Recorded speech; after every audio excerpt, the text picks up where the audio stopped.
Kube usuku olude namhlanje ngaphakathi enkantolo ephakeme lapha eMgungundlovu. Ngesikhathi ke izinhlangothi ezimbili ke zenza izethulo zazo ngaphambi kwamahluleli uMadondo. Ijaji ke kulolu daba liqale ngokukhipha isinqumo malungana nesicelo ebesifakwe uNdlunkulu wokuqala ukuba kuchibiyelwe incwadi ayifungele ayethule lapha enkantolo. Kepha ukuzwa kabanzi ngokuthi kwenzakaleni ke namhlanje osukwini namhlanje yasamukele uBongani Gema oyintatheli ke yakhona kwaSABC. Gema sibingelele sikomukele indabeni bese sicela nje ukuthi usidwebele isithombe sokuthi makube namhlanje ingqikithi yayo lolu suku lasenkantolo bekuyini nokuthi litheni ijaji.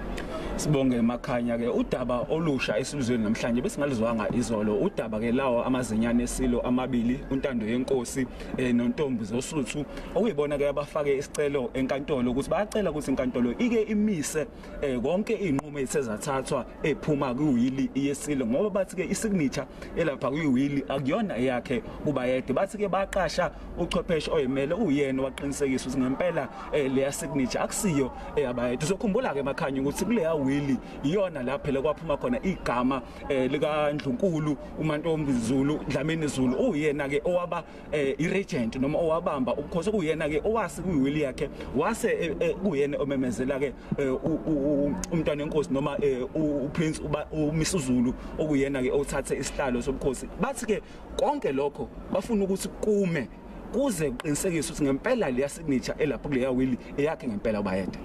Ijaji lesikhiphile isinqumo kulesicelo nokuthi singalindelani ukuya phambili.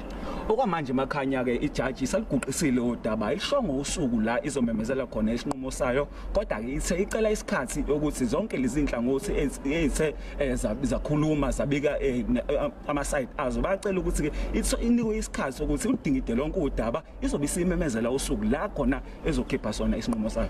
Bongani Gema sibonga kakhulu ngesikhathi sakho. Bengakubalula ke kumbukeli khona ukuthi nangaphandle kwenkantolo kuqhubekile ke nokubonakala ke ukuthi kufike amabutho kanye namatshitshi ke nabo bezokulalela ukuqhubeka ke kwayo inkantolo lena elapha ehleli eMgungundlovu. Asibusele intambo kone Goli.